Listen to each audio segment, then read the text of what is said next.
All a dream. I used to read Word Up magazine. Salt and Pepper and Heavy D up in the limousine. Hanging pictures on my wall. Every Saturday, rap attack, Mr. Magic Marley Marl.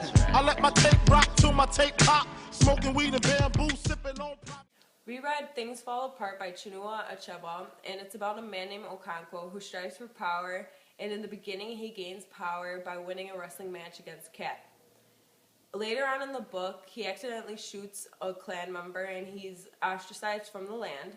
He moved his family to Mabata and made a farm, and then after he was settled, later on Christians came and tried making a church and tried Christianizing everyone there. When he moved back to his hometown 7 years later, they were already trying to be Christianized. Okonkwo tried getting his town to go to war with the white men, but no one wanted to join him, so he felt like a failure, and then later he committed suicide. Today we will be interviewing Chinua Achebe and Okonkwo. Welcome, Okonkwo. Please step in. Take a seat, sir. Thank you, sir. Glad to have you here. Glad you make it from Africa. Thank you. Just for you, sir. Okonkwo, the audience picked up from the book your connection with fire as a symbol. Can you please explain that to us? Yes. I am associated with burning fire because dangerous anger is the only emotion I show.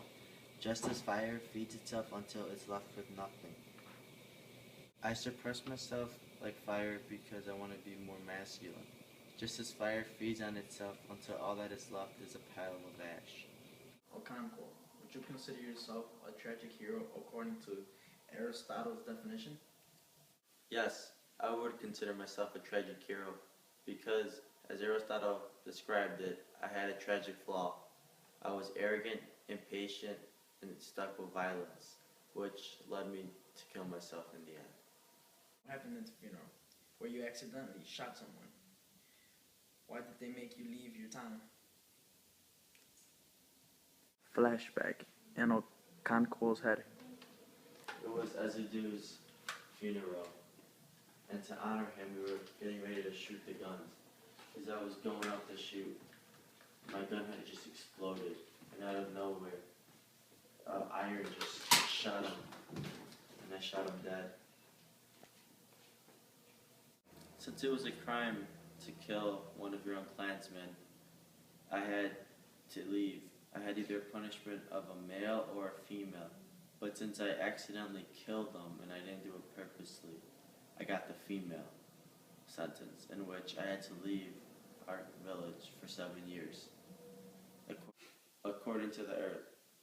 Also, they had to burn my land clean for the justice of the earth's goddess. In your culture, what is your Umoffian tradition and how did it affect you?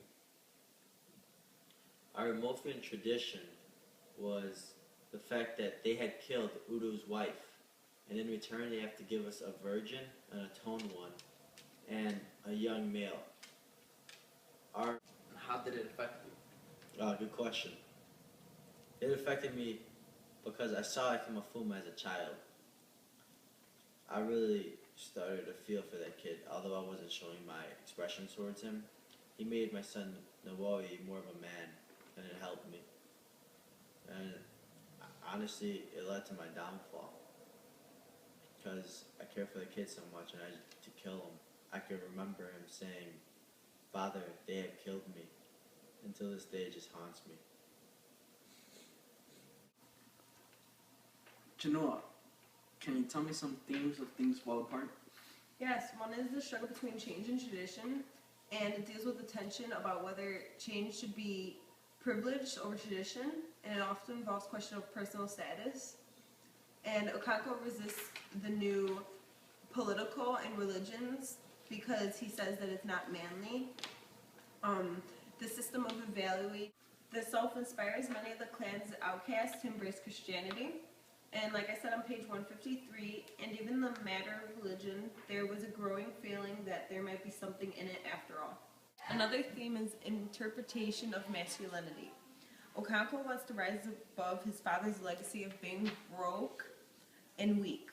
Okonkwo associates masculinity with aggression, and like on page 45, no matter how prosperous a man is, if he's unable to rule his children and women, especially his women, he was not really a man.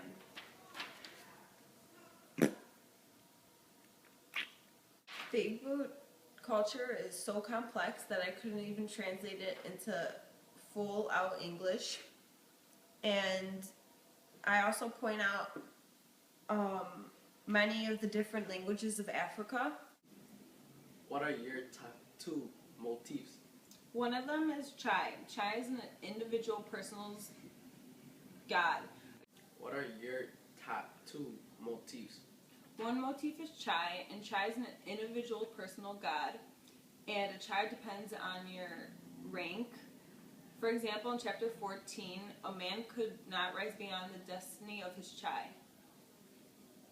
In other words, that means once you're born, you have a set Chai, and you can't rise beyond that god.